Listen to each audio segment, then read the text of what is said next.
आप ये तो जाति ठीक की बात बात नहीं है। करेंगे, समाज मैं को किसानों डिवाइड की एंड बात रूल, करूंगी। यही भारतीय आप जनता बात पार्टी की करेंगे पॉलिसी रही है। आप डिवाइड बात एंड रूल करेंगे क्या है? लोगों की, तो मैं आप कहना कहूंगी कौन कहां अच्छा, एक पंजाब राष्ट्र हिंदुस्तानी है, मध्य प्रदेश का तो हिंदुस्तानी है, कर्नाटक का तो हिंदुस्तानी है, दिल्ली का तो हिंदुस्तानी है। राम राम भाई लोगों, कैसे आप लोग? जय श्री राम। उम्मीद करता हूँ अच्छे होंगे।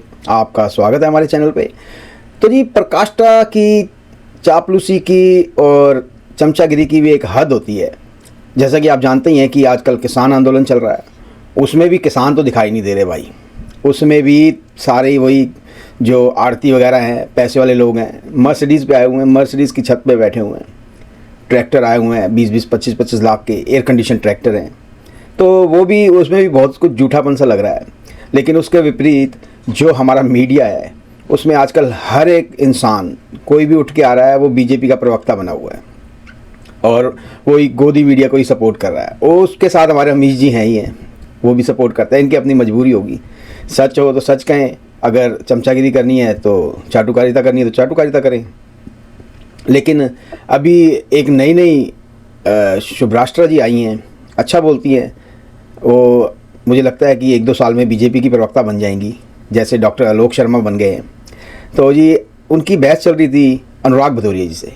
यार, कई बार ये बंदा ठीक भी बोलता है, लेकिन इसके बोलने का तरीका ठीक नहीं है, इसलिए इसको कोई लाइटली नहीं लेता, सब हरा तोता समझ के उड़ा देते हैं।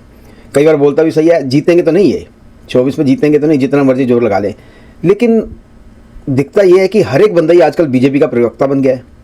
बिना बात कही, बिना कहे हुए बीजेपी का प्रवक्ता। सब बीजेपी को सपोर्ट कर रहे हैं, खुलेआम बोल रहे हैं, मोदी जी को सपोर्ट कर रहे हैं। चलिए, मोदी जी अच्छा काम कर रहे हैं, कोई उसमें कोई गलत बात नहीं दिख रही। लेकिन आम आदमी तो परेशान है ही है। हिंदुस्तान में आम आदमी जो है वो तो परेशान है ही थोड़ा सा। तो उनको भी देखना चाहिए, ज़मीनी काम करना चाहिए मोदी जी को भी। आइए चलिए देखते हैं वीडियो को। भदौरिया, सीटों का बंटवारा हो नहीं पा रहा, परिस्थितियां खराब हो रही हैं, लोग गठबंधन और पार्टियां छोड़ के जा रहे हैं, और हमारी सरकार बनेगी तो हम ये कर देंगे। देखिए, एक चीज मान के चलिए कि अब मैं किसानों के ऊपर मैं बोलूंगा, लेकिन पहले 20 सेकंड मुझे दे दीजिए। इस देश के अंदर में किसान ही क्यों, किसान अपने अधिकार के लिए रोड पे है, महिला अपने अधिकार के लिए रोड पे है, युवा अपना अधिकार मांगने के लिए रोड पे है, शिक्षक भर्ती में घोटाला हो रहा है, शिक्षक अपने रोड पे है, सैनिक अग्निवीर अपने अधिकार के लिए रोड पे है, यहाँ पे ईवीएम के लिए लोग रोड पे बैठे हुए हैं, वकील रोड पे हैं, खिलाड़ी रोड पे हैं, और तो और नेता लोकतंत्र बचाने के लिए रोड पे हैं। तो आप बताइए, समाज का हर वर्ग तो अपना अधिकार मांगने के लिए रोड पे आंदोलन कर रहा है, तो इसी तरह किसान भी अपना अधिकार मांगने के लिए रोड पे आंदोलन कर रहा है। तो किसान आपसे मांग क्या रहा है? किसान ये तो कह रहा है एमएसपी की गारंटी दे दो भाई। मैं देश के लिए अन्नदाता हूं, अन्न उगाता हूं, चाहे सर्दी हो, बारिश हो या तपती धूप हो, हम देश के लिए अन्न पैदा करते हैं। कम से कम हम तो सुरक्षित रहे, मेरे बच्चे सुरक्षित रहे। अनुराग जी, अब सवाल का जवाब दीजिएगा। जो आप डिमांड का साथ दे रहे हैं, उस डिमांड को पूरा करने में कितने पैसे लगेंगे भारत सरकार के? आइडिया दीजिए। अच्छा ये बताइए, धन्ना सेठों का लाखों रुपए, आइडिया दीजिए ना। लाखों करोड़ रुपए बट्टा खाते में डाला जा सकता धन्ना है। सेठ के लेकिन कितने किसान लाख का अगर करोड़ 10-20 हजार किसान अगर मांग रहा है, अपना अधिकार मांग रहा है, तो उसके लिए आप बहुत चिंतित हो गए भाई। मैंने आपसे पूछा कि जो डिमांड हो रही है उसके लिए कितना अमाउंट चाहिए, बताइए। आप तो कह रहे हैं कि जब हम सरकार में आएंगे तो हम इस डिमांड को पूरा कर देंगे। यानी आपको पता है कि आपने सरकार में नहीं आना जाना है। बिल्कुल करेंगे, क्योंकि सुनिए मुझे बोलने दीजिए, क्योंकि सुन लीजिए ना, हर मिनट में 3 किसान अपनी खेती छोड़ रहा है, हर रोज, समझ लो। और अनुराग भदौरिया कह रहे हैं कि हमारी सरकार आएगी तो सब कुछ हो जाएगा। राहुल जी भी यही बात कह रहे हैं। जी, तो जहां इनकी सरकारें हैं वहां का क्या हाल है, जरा एक बार हम जायजा ले ही लें। जब कर्नाटक में इनकी सरकार है, चलिए आज तेलंगाना में इनकी सरकार है जी, लेकिन जब इनकी सरकार कर्नाटक में है तो फिर ये क्यों सेंटर के सामने हाथ फैलाए रहते हैं? हमेशा क्यों रहते हैं?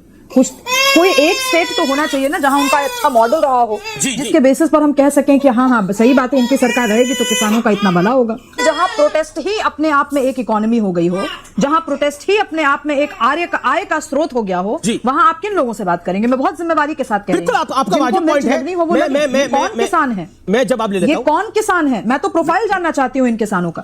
इसमें से आप बताइए ना, सीमांत किसान कितने हैं? इसमें आप बताइए ना कि बिहार के किसान कितने हैं? मैं तेलंगाना के किसानों के बारे में बात करना चाहती हूँ। क्या वो तेलंगाना के किसान को भी बांट दिया जाएगा क्या? अब किसानों को ही बांटोगे कि तेलंगाना के बिल्कुल किसान है, बांटा उत्तर प्रदेश जाएगा। के किसान है, क्यों? पंजाब के बिल्कुल किसान बांटा है, जाएगा। हरियाणा के आप किसान है, ये मध्य प्रदेश के किसान है, आप किसान भी देश को जाति बांटोगे क्या? में लोगों किसान को- किसान आप होता है, जाति चाहे में कहीं का भी उत्तर हो, प्रदेश है, बिल्कुल किसान बांटेंगे देश के लिए भाई। अन्न पैदा करता है। आप बिल्कुल प्लीज मत बांटेंगे, बांटिए, अनुराग मत भदौरिया। बांटिए, किसानों को मैं- मत बांटिए, मैं- हर मैं हर हर हर वर्ग को बांटने की कोशिश करेंगे। आप ये तो जाति ठीक की बात बात नहीं है। करेंगे, समाज को मैं डिवाइड किसानों एंड की बात रूल, करूंगी। यही भारतीय जनता आप पार्टी की बात पॉलिसी रही है। करेंगे, डिवाइड एंड रूल क्या है? तो मैं आप कह रहे हैं कौन कहाँ का अच्छा, किसान है? एक- एक- किसान एक- किसान एक- होता है। एक- एक- एक- पंजाब का तो हिंदुस्तानी है, मध्य प्रदेश का तो हिंदुस्तानी है, मेरा निवेदन है, कर्नाटक एक- का तो एक- हिंदुस्तानी है, दिल्ली का अच्छा, तो एक- एक करके हिंदुस्तानी है। और 30 सेकंड अनुराग भदौरिया। नहीं, मैं एक बात बनना चाहता हूँ, किसान को भी क्या हम बांट देंगे? ये कर्नाटक का किसान है, पंजाब का किसान है, बिहार का किसान है, उत्तर प्रदेश का किसान है, आंध्र प्रदेश का किसान है, हम किसानों को बांटेंगे? किसान हिंदुस्तानी होता है, कर्नाटक का तो भी हिंदुस्तानी है, उत्तर प्रदेश का तो भी हिंदुस्तानी है, बिहार का तो भी, पंजाब का तो भी, हरियाणा का तो भी हिंदुस्तानी किसान है। प्लीज मत किसान बांटिए। अलग-अलग ही किसानों होता को है। इस तरह से हम कभी किसानों के आधार पर किसान बांटेंगे। अलग अलग ही होता है। कभी पंजाब का किसान गेहूं और धान बोता है। मैंने कहा इधर तो एक तरफ तो सरकार आदरणीय चौधरी साहब को, चरण सिंह चौधरी साहब को भारत रत्न देती है, और दूसरी तरफ किसानों के ऊपर आंसू गैस छोड़ रही है, उनके रास्ते में कील खाते बिछा रही है। दूसरी तरफ किसानों के लिए जीते थे, मरते थे, उनकी आत्मा थी, आज उनको कितनी तकलीफ हो रही होगी पत्थर चल रहा है दूसरी तरफ से। चौधरी चरण सिंह ने कभी किसानों के चौधरी चरण सिंह के साथ तो किसान रहते थे, उन्होंने कभी ऐसा किया था क्या? आमिश जी, मैं क्या देश का हर नागरिक और हर युवा, एक सचेत युवा पक चुका है इनकी इस लॉजिक से, पक चुका है इनकी इस बकवास से कि आप किसानों को बांटेंगे क्या? अरे कैसे यहां पे बांटने की बात कहां हो रही है? सेग्रीगेशन नहीं करेगा इंसान क्या? आप सीमांत किसानों की मैं बात करें तो इनको बहुत मिर्च क्यों लग रही है? कुछ धन्ना सेठ आकर के सड़कों पे प्रदर्शन कर रहे हैं, इनको क्यों मैं पूछ रही हूं प्रोफाइलिंग, तो इनको दिक्कत क्यों हो रही है? मैं क्यों ना बात करूं तेलंगाना के किसानों की? मैं क्यों ना पूछूं कि तेलंगाना के कितने किसान हैं यहां पे? क्यों ना मैं पूछूं कि तमिलनाडु के कितने किसान वहां पहुंचे? आपके पास एक्सेस जरूर बहुत जल्दी से, आप पंजाब और हरियाणा से मर्सिडीज में बैठ करके आप आ सकते हैं, बॉर्डर जाम कर सकते हैं, तो मैं पूछूंगी नहीं? क्यों नहीं पूछूंगी मैं? राहुल गांधी की अपनी कॉन्स्टिट्यूएंसी से कितने किसान आए हुए हैं? भाई अगर किसान आंदोलन है तो ये किसान आंदोलन केवल पंजाब के किसानों का तो आंदोलन नहीं हो सकता ना भाई। पूरे देश के किसान उद्वेलित होंगे तब ना आप सड़क जाम करेंगे। और अगर चंद गुंडे सड़क जाम कर रहे हैं तो मेरा तो हक बनता है पूछने का।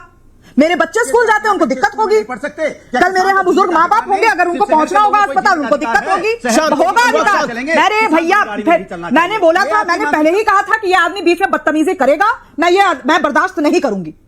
मेरे बोलने का चांस है, मैं पहले बोलूंगी फिर अनुराग भदौरिया बोलेंगे। ये तरीका नहीं होता है आमिश जी कि जब नेता बोले तो मैं चुप रहूं। अब ये लोग की तो हमेशा की आदत है, जब पूछा जा रहा है उसका जवाब पिन पॉइंटेड क्यों नहीं है? पूछिए कितने सीमांत किसान हैं बिहार के? कई मजदूर इनके यहाँ खेतों में फटते हैं। पंजाब में कितने किसान हैं बिहार के जो प्रोटेस्ट में बैठे हुए हैं? पूछिए ना आप इनसे। क्यों शर्म आती है इन सवालों का जवाब देने में? क्योंकि जवाब नहीं है। क्योंकि अगर खालिस्तान कह दोगे तो मिर्च लग जाएगी बहुत तेज। अभी मैं कहूंगी कि यहाँ पे फॉरेन एजेंडा है, मैं कहूंगी, दमखम के साथ कहूंगी कि उस फॉरेन एजेंडा ने मोदी सरकार को भी झुकने पर मजबूर किया। और यह सरकार की बहुत बड़ी भूल थी कि तब जो किसान आंदोलन के नाम पे नौटंकी हुई थी, उस नौटंकी को तूल दी गई। आज भी मौका है, इनको लॉ एंड ऑर्डर सिचुएशन की तरह डील किया जाना चाहिए। अगर ये किसान आंदोलन है तो आप मंगवाइए किसानों के प्रपत्र, आप मंगवाइए कि उनकी वाजिब मांगे क्या। पैसा माफ करना वाजिब मांग नहीं हो सकती। वाजिब मांग यह हो सकती है कि महाराष्ट्र के विदर्भ रीजन में यह समस्या है, उस समस्या का समाधान यह है। यह नहीं हो सकता कि आप कर्जा माफ कर दीजिए। और अगर कर्जा माफी अगर सोल्यूशन है तो आप बताइए कि जहां जहां इनकी सरकारें रही इन्होंने कितना कर्जा माफ अपने दमखम पर किया। देखिए अमीर जी, एक बात की मुझे बहुत तकलीफ हुई। देश का किसान, बहुत कम किसान है, मुझे तो नहीं लगता किसानों के पास मर्सिडीज होती है। अगर मर्सिडीज किसान ने ले ली है तो देश के कुछ लोगों को इतनी तकलीफ हो गई कि किसान मर्सिडीज में कैसे चल रहा है, किसान अच्छे कपड़े कैसे पहन रहा है, किसान के बच्चे अच्छे स्कूल में कैसे पढ़ रहे हैं, किसान को तो फटे हाल में रहना है, किसान को तो वहीं पे पड़े रहना है। किसान खेती के अंदर में कमाल है, किसान को गरीब बनाए रखना चाहता है। अगर किसान मर्सिडीज ले भी रहा है तो आपको तो खुशी होनी चाहिए, किसान के पास मर्सिडीज है। जनता गठबंधन है, जनता का जनता वोट देगी, तब इनको एहसास होगा कि इनके नीचे जमीन है ही नहीं। ये नेता पकड़ते रहे और जनता ने तो विपक्ष को चुन लिया। नेता को तो ये चुन ले रही है सरकार, नेता तो ले आ रही है तोड़ तोड़ के, लेकिन जनता को ला पाएगी क्या? जनता को तो नहीं ला पाओगे ना, अब जनता आपके साथ नहीं है। हाँ, तो ये वीडियो तो हो गया यहाँ पे खत्म। और आपने देखा जो भी उठ के आ रहा है साला वही बीजेपी का प्रवक्ता बन रहा है, जो भी आ रहा है वही बीजेपी का प्रवक्ता बन रहा है। ठीक है, अच्छे काम है, बुरे काम है, जो भी है, ओ भाई इतनी चाटुकारिता तो नहीं करनी चाहिए ना। काम तो कामों से देख के काम होते हैं ना। अगर अच्छे काम है तो भी दिखेंगे, बुरे काम है तो भी दिखेंगे। ये नहीं है कि आप हर समय बस चाटुकारिता करते रहें और जो भी उठ रहा है वही साला बीजेपी का प्रवक्ता बन रहा है। अगर आपने यहाँ तक वीडियो देखा तो आपको वीडियो पसंद भी आया होगा। प्लीज़ चैनल को सब्सक्राइब करें, वीडियो को लाइक करें, शेयर करें। मैं आपको मिलूंगा अगले वीडियो में, तब तक के लिए जय श्री राम, हर हर महादेव, जय हिंद।